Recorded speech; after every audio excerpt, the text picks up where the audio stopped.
ಹಾನಿಗಳಿಂದ, ನಷ್ಟಗಳಿಂದ, ನೋವಿನಿಂದ ಮುಕ್ತರಾಗಬೇಕಾದ್ರೆ ಪ್ರಕೃತಿಯ ವಿಕೋಪಕ್ಕೆ ಒಂದು ನಿವೇದನೆ ಮಾಡಿಕೊಳ್ಬೇಕು.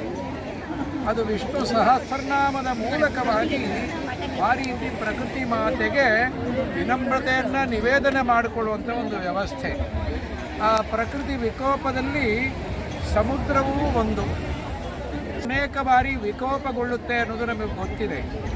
ಹಾಗಾಗಿ ಸಮುದ್ರದ ಕೊರತವಾಗುತ್ತೆ.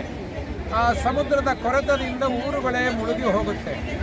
ಅಂತಹ ಮುಂದಿನ ದಿನಗಳಲ್ಲಿ ಬರಬಹುದಾದ ಎಲ್ಲ ವಿಧವಾದಂತಹ ಪ್ರಾಕೃತಿಕ ವಿಕೋಪಗಳಿಂದ, ವಿಶೇಷವಾಗಿ ಕರಾವಳಿಯಲ್ಲಿರ್ತಕ್ಕಂತಹ ನಮ್ಮ ಬದುಕನ್ನು ಉಳಿಸುವ ದೃಷ್ಟಿಯಿಂದ, ಸಮಸ್ತ ಸಮಾಜದ ಜನಕ್ಕೆ ಸ್ವಸ್ಥವಾದ ಬದುಕನ್ನು ನೀಡುವ ದೃಷ್ಟಿಯಿಂದ ಈ ವಿಷ್ಣು ಸಹಸ್ರನಾಮ ಅನ್ನತಕ್ಕಂಥದ್ದು ಅತ್ಯಂತ ಉಪಯುಕ್ತವಾದದ್ದು ಎಂಬುದನ್ನು ವೈಜ್ಞಾನಿಕವಾಗಿ ಸಿದ್ಧಗೊಂಡಿದೆ.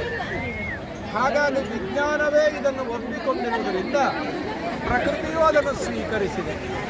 ಹೀಗಾಗಿ ಅದನ್ನು ಮತ್ತೊಮ್ಮೆ ನಾವು ಈಗ ಈ ಅಭಿಯಾನದ ಮೂಲಕ ಇಂದು ಒಂದೇ ಸಮಯದಲ್ಲಿ ಏಕಕಾಲದಲ್ಲಿ 4 ಗಂಟೆಯಿಂದ 6 ಗಂಟೆಯವರೆಗೆ ಶಿರೂರಿನಿಂದ ಕಣ್ಣೂರಿನವರೆಗೆ 108 ಜಾಗಗಳಲ್ಲಿ, ಒಂದೊಂದು ಜಾಗದಲ್ಲಿ 108 ಜನಗಳಂತೆ ಕನಿಷ್ಠ ಪಕ್ಷ, ಈ ರೀತಿ ಸಹಸ್ರನಾಮ ಪಾರಾಯಣ ಮಾಡಬೇಕು ಎಂಬ ಸಂಕಲ್ಪವಾಯಿತು ಇದೀಗ 1.5 ತಿಂಗಳ ಹಿಂದೆ. ಜ್ಞಾನಶಕ್ತಿ ಸುಬ್ರಹ್ಮಣ್ಯನ ಸಮ್ಮುಖದಲ್ಲಿ.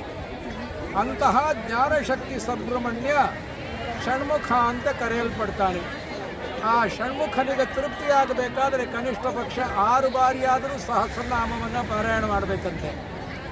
ಅದರಿಂದ ಷಣ್ಮುಖ ಪ್ರೀತಿಗೊಂಡು ಅವನು ಎಲ್ಲರಿಗೂ ಜ್ಞಾನಶಕ್ತಿಯನ್ನು ನೀಡ್ತಾನೆ. ಹಾಗಾಗಿ ಜ್ಞಾನಶಕ್ತಿ ಷಣ್ಮುಖನಾದ ಸುಬ್ರಹ್ಮಣ್ಯನಿಂದ ಸಮಾಜದ ಎಲ್ಲ ಜನರಿಗೂ ಕೂಡ ಜ್ಞಾನಶಕ್ತಿ ವೃದ್ಧಿಯಾಗಿ ಅದರಿಂದ ವ್ಯಕ್ತಿಗಳ ಜೀವನ, ಕುಟುಂಬದ ಜೀವನ, ಗ್ರಾಮದ ಜೀವನ, ಸಮಸ್ತ ಸಮಾಜ, ಸಮಸ್ತ ರಾಷ್ಟ್ರ, ಅಷ್ಟೇ ಅಲ್ಲ ಸಮಸ್ತ ವಿಶ್ವ, ಭಾರತದ ಜನಕ್ಕೆ ವಿಶ್ವವೇ ಒಂದು ಕುಟುಂಬ ಅನ್ನುವ ಕಾರಣಕ್ಕೋಸ್ಕರ ಈ ಎಲ್ಲರ ಕಲ್ಯಾಣಕ್ಕಾಗಿ ಇಂದು ಏಕಕಾಲದಲ್ಲಿ ಪಾರಾಯಣ ನಡೆದಿದೆ. ಸುಮಾರು 25,000ಕ್ಕಿಂತಲೂ ಹೆಚ್ಚು ಜನ ಇದರಲ್ಲಿ ಪಾಲ್ಗೊಳ್ಳಬಹುದು ಅನ್ನತಕ್ಕಂಥ ಸಂಕೇತವಿತ್ತು. ಪ್ರಾಯಶಃ ಇವತ್ತು ರಾತ್ರಿ ಒಳಗೆ ಸಂಖ್ಯೆ ಖಚಿತವಾಗಿ ನಮಗೆ ಗೋಚರಕ್ಕೆ ಬರುತ್ತೆ. ಎಲ್ಲರಿಗೂ ಈ